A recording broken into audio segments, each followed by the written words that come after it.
तो हमारा ये टॉपिक होगा चक्रण विपाटन या स्पेक्ट्रमी रेखाओं का विपाटन क्या होता है। देखो, जैसे अपने पास है कोई कार्बन है, इस कार्बन से ये हाइड्रोजन जुड़ा हुआ है और ये दूसरा कार्बन है, इस कार्बन से भी हाइड्रोजन जुड़ा हुआ है। माना ये हाइड्रोजन ए टाइप का हाइड्रोजन है, तो कौन से टाइप का? ए टाइप का। तो इस हाइड्रोजन के रासायनिक वातावरण में, इस हाइड्रोजन के रासायनिक वातावरण में यदि कोई भिन्न रासायनिक वातावरण का हाइड्रोजन आ जाए या प्रोटॉन आ जाए, इस हाइड्रोजन के रासायनिक वातावरण में यदि कोई भिन्न रासायनिक वातावरण का प्रोटॉन आ जाए, जैसे भिन्न रासायनिक वातावरण बी टाइप का प्रोटॉन आ गया, बी प्रकार का प्रोटॉन आ गया। अब इसका पहले, जैसे मैंने पिछले वाले वीडियो में बताया था कि एक टाइप के हाइड्रोजन के कारण एक एनएमआर स्पेक्ट्रम प्राप्त होता है, दो टाइप के हाइड्रोजनों के कारण दो एनएमआर स्पेक्ट्रम प्राप्त होता है, तीन टाइप के हाइड्रोजनों के कारण तीन टाइप का एनएमआर स्पेक्ट्रम प्राप्त होता है। अब एक टाइप का ये ए टाइप का हाइड्रोजन है, तो इसके कारण एक एनएमआर स्पेक्ट्रम प्राप्त होगा, कि एक एनएमआर स्पेक्ट्रम प्राप्त होगा, एक एनएमआर स्पेक्ट्रम प्राप्त होगा। लेकिन इसके रासायनिक वातावरण में बी टाइप का हाइड्रोजन आ गया, बी टाइप का हाइड्रोजन आ गया, तो ये जो इसका एक एनएमआर स्पेक्ट्रम होता है ये दो भागों में टूट जाता है। इसका जो एक एनएमआर स्पेक्ट्रम होता है यह दो एनएमआर स्पेक्ट्रमों में टूट जाता है। कितने में? दो एनएमआर स्पेक्ट्रमों में टूट जाता है। पेन और नहीं चल रहा। दो एनएमआर स्पेक्ट्रमों में टूट जाता है।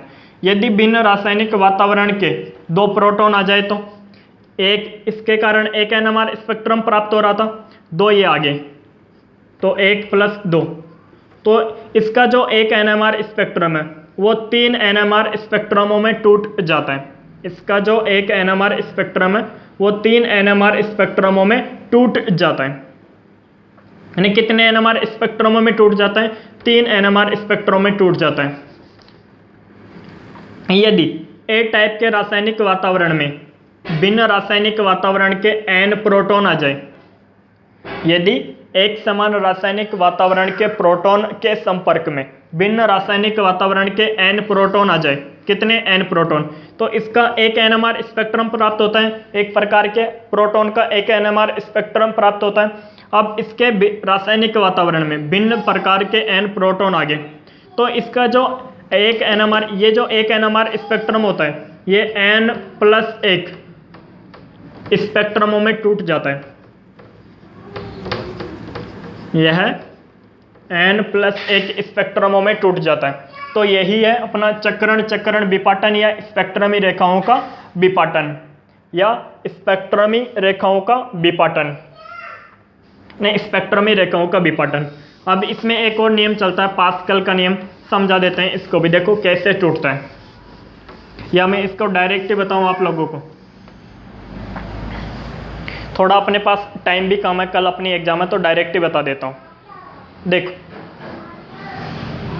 देखो यहाँ पे या बता देता हूँ, एक दो बता देता हूँ। जैसे ये कार्बन है, यानी इससे ए प्रकार का हाइड्रोजन जुड़ा हुआ है और ये दूसरा कार्बन है, यानी इसके रासायनिक, इस ए टाइप के हाइड्रोजन के रासायनिक वातावरण में बी टाइप का भिन्न रासायनिक वातावरण का कोई प्रोटॉन आ गया, लेकिन ये प्रोटॉन कितना है? एक है, तो ये कितने स्पेक्ट्रमों में टूट जाता है? 1+1, दो स्पेक्ट्रमों में टूट जाता है, दो स्पेक्ट्रमों में टूट जाता है। अब कैसे टूटता है? ये जो हाइड्रोजन में क्या होता है? एक प्रोटॉन एक इलेक्ट्रॉन होता है। अगर इसकी बात की जाए 1H1, इसमें एक प्रोटॉन होता है एक इलेक्ट्रॉन होता है, न्यूट्रॉन तो होता ही नहीं है। तो प्रोटॉन भी चक्रण गति करता है और इलेक्ट्रॉन कक्षीय गति करता है और चक्रण गति करता है। तो इनके कारण क्या होता है? चुंबकीय क्षेत्र होता है। इनके कारण क्या होता है? चुंबकीय क्षेत्र होता है। तो इस जो भिन्न रासायनिक वातावरण का प्रोटॉन, इसके कारण जो चुंबकीय क्षेत्र लग रहा है, हो सकता है उसकी दिशा ऐसे हो या हो सकता है उसकी दिशा ऐसे हो। तो तो इसी के आधार पर 1:1 स्पेक्ट्रम प्राप्त होते हैं। कितने? 1:1। नहीं समझ में आया?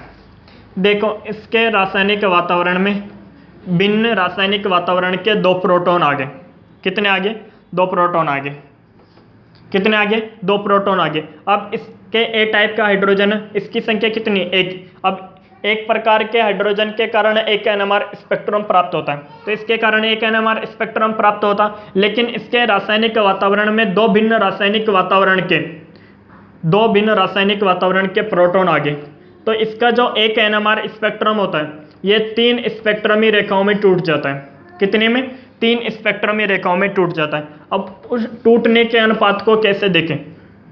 देखो, ये 2 हाइड्रोजन है, हो सकता है इन दोनों के कारण जो चुंबकीय क्षेत्र लग रहा है उसकी दिशा एक समान हो, या हो सकता है इन दोनों के कारण जो चुंबकीय क्षेत्र लग रहा है उसकी दिशा विपरीत हो, या एक कंडीशन ये भी तो हो सकती है, एक के कारण जो चुंबकीय क्षेत्र लग रहा है उसकी दिशा ऊपर की ओर, एक के कारण जो चुंबकीय क्षेत्र लग रहा है उसकी दिशा नीचे की ओर हो, या इसका दूसरा ये देखो, पहले के यानी इसके कारण जो चुंबकीय क्षेत्र लग रहा है उसकी दिशा ऊपर की ओर ले ली, इसके कारण जो चुंबकीय क्षेत्र लग रहा है इसकी दिशा माना नीचे की ओर, ये भी तो हो सकता है। यानी इसके कारण जो चुंबकीय क्षेत्र लग रहा है उसकी दिशा नीचे की ओर, और ऊपर वाले के कारण जो चुंबकीय क्षेत्र लग रहा है उसकी दिशा ऊपर की ओर। तो कितनी कंडीशन बन गई? 1, ठीक है, 1 और 2, तो 2, ठीक है, और ये 1, तो 1:2:1 स्पेक्ट्रमी रेखाओं में टूट जाता है। 1:2:1 स्पेक्ट्रमी रेखाओं में टूट जाता है। देखो, यदि इसके रासायनिक वातावरण में भिन्न रासायनिक वातावरण के 3 प्रोटॉन आ जाए तो 1:3:3:1 स्पेक्ट्रमी रेखाओं में टूट जाता है। देखो,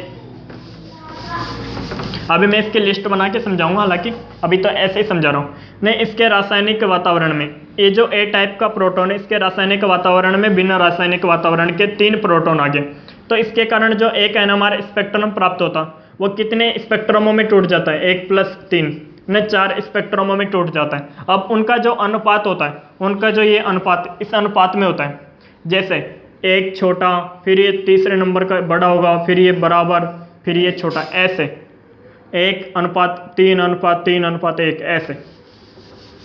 यदि इसके रासायनिक वातावरण में भिन्न रासायनिक वातावरण के कितने प्रोटॉन आ जाए, हो सकता है कि 4 प्रोटॉन आ जाए, तो 4 प्रोटॉन आ जाए तो इसके कारण 1 प्राप्त होता, ने 4 भिन्न रासायनिक वातावरण के आगे तो 5 स्पेक्ट्रमी रेखाओं में टूट जाता है। इनका जो अनुपात होता है 1:4:6:4:1 ऐसे होता है। आई होप आप लोगों को समझ में तो आ रहा होगा। देख, ये सारी बातें कौन बता रहा है? यह सारी बातें बता रहा है पास्कल। कौन? पास्कल।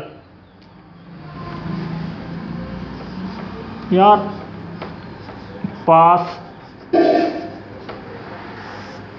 पास्कल बता रहा है। ये सारी बातें कौन बता रहा है? पास्कल।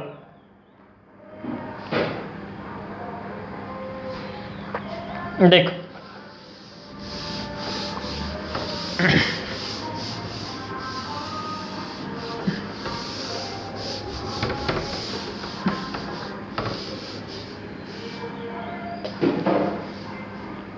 पेन में साइड डाल लेते हैं यार।